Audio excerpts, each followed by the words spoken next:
Good morning friends. ঘুম থেকে উঠে বাসি কাজ সারতে সারতে অনেক বেলা গড়িয়ে গেছে। তার মধ্যে আজকে বেশি কিছু করব না, ডিমের ঝোল, ডাল আর বেগুন ভাজা। তাহলে চলো ঝপঝপ লিখে নাও, খাতা পেন নাও। আজকে ডিমের ঝোলটা একটু আলাদাভাবে করেছি। ডিম আলু সেদ্ধ দিয়ে দিয়েছিলাম একটু তাড়াতাড়ি হওয়ার জন্য। ডিম আলু সেদ্ধ দিয়ে পেঁয়াজ, আদা, রসুন বেটে রেডি করে দিয়েছিলাম। তারপরে কাজু আর পোস্ত বেটে দিয়েছিলাম। সব কিছু একসাথে একটা বাটির মধ্যে দিয়ে মিক্স করে নিয়েছিলাম। তারপর কড়াইতে ফোড়ন দিয়ে তেজপাতা, গোটা গরম মশলা আর পেঁয়াজ ভাজা ভাজা হয়ে গেলে মশলাটা ওর মধ্যে পুরোপুরি দিয়ে ভালো করে কষিয়ে নিয়েছিলাম। আমার আবার মিক্সি ধোয়া জার মশলার জলটা ফেলতে ভালো লাগে না, আমি তরকারির মধ্যেই দিয়ে দিই।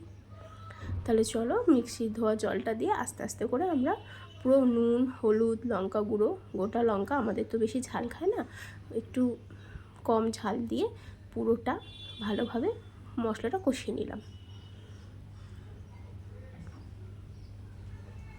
তারপরে মশলাটা কষানো হয়ে গেলে ডিম ভেজে রেখেছিলাম, সেদ্ধ করে নুন হলুদ মাখিয়ে ডিমটাকে ভালো করে ভেজে তুলে রেখেছিলাম। ওই ডিম ভাজাটা ওর মধ্যে দিয়ে কিছুক্ষণ পরে ফুটে গেলে টকবক করে একটু গরম মশলা দিয়ে নামিয়ে নাও, দেখবে খেতে খুব সুন্দর হয়। আমাদের তো বেশ ভালোই লেগেছে, তোমরা খেয়ে জানিও কেমন হয়েছে। তারপরে কড়াই টড়াই ধুয়ে আবার তেল দিয়ে বেগুনগুলো ভেজে নেবো। বেগুনগুলো নুন হলুদ মাখিয়ে রেখেছিলাম আর একটুখানি চিনি দিয়ে, ব্যাস একটু ভেজে নাও। ভেজে নিয়ে এপোস ওপোস করে ভেজে নিয়ে তারপরে তুলে নাও। আর ডালটা তো পেঁয়াজ ফোড়ন দিয়েই করেছিলাম, সিম্পল, বেশি কিছু পছন্দ করে না। তাহলে চলো তোমরা রান্নাগুলো করে বলো কেমন হয়েছে, ঠিক আছে? আর মধ্যিখানে আমি একা গাছের থেকে আমার মেয়েকেও কাজে লাগিয়ে নিয়েছিলাম। হ্যাঁ, ওকে দিয়ে জলগুলো ভরিয়ে নিয়েছিলাম। দেখো ও কি সুন্দর বসে বসে জলগুলো ভরে দিয়ে আমাকে অনেকটা হেল্প করে দিয়েছে।